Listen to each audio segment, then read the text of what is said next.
when life starts taking away is you need to rejoice in slowing down.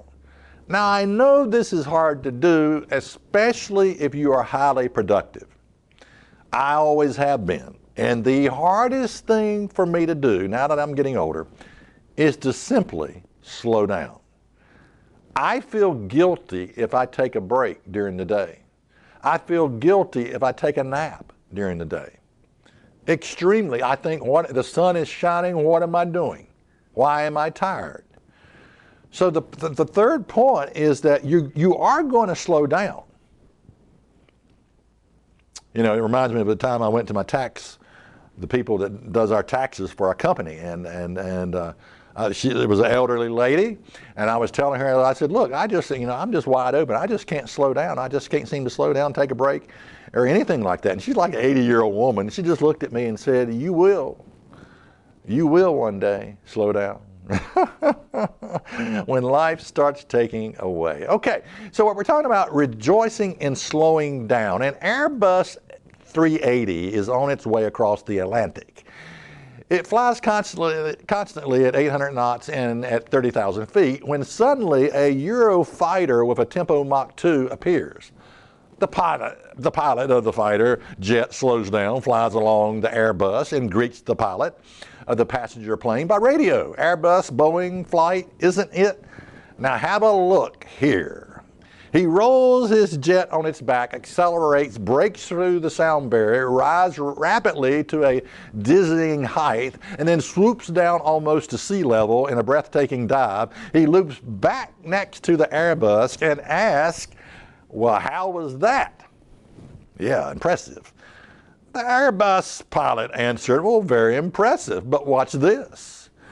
The jet pilot watches the Airbus, but nothing happens. It continues to fly straight at the same speed. After 15 minutes, the Airbus pilot radios and says, well, how was that? Confused, the jet pilot asked, well, what did you do?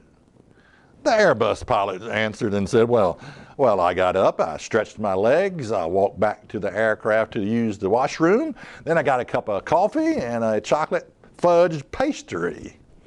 The moral of this story is this.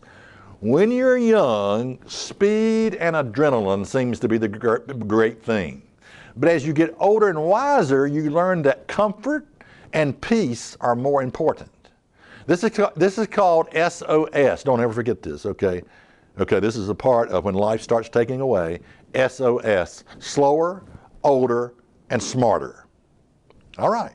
Okay. Slower, older, and smarter when life starts taking away. Now, Philippians 4 and verse 11. Paul says something that is hard to wrap your mind around when life starts taking away.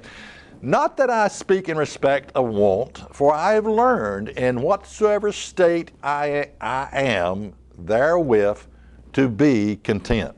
Now, I don't know how he did it, how Paul did this, to be content whatever state he was in, because I find it very difficult to be content when life starts taking away. I really do. It is a struggle for me, and it's probably a struggle for you. It's a great challenge to be content as we get older, no matter what the diagnosis is. And now you talk about that one being a tough one. No matter what the diagnosis is, to be content, no matter the pain, again, I'm not sure I have the answers on how to do this. No matter the loss, how to be content.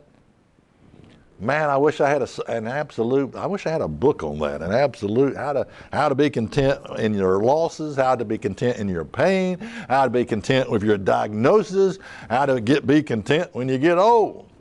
But you know what contentment doesn't mean is that you're just happy. Some of these religious people on TV is enough to make you sick, and it's enough to make you want to puke. I mean, because they present this, it's like they deny reality, and that is when life starts taking away.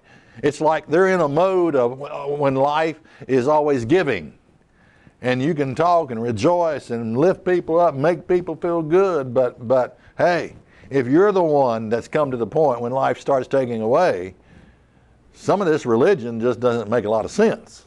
Check us out on the web at isthatreallyinthebible.com.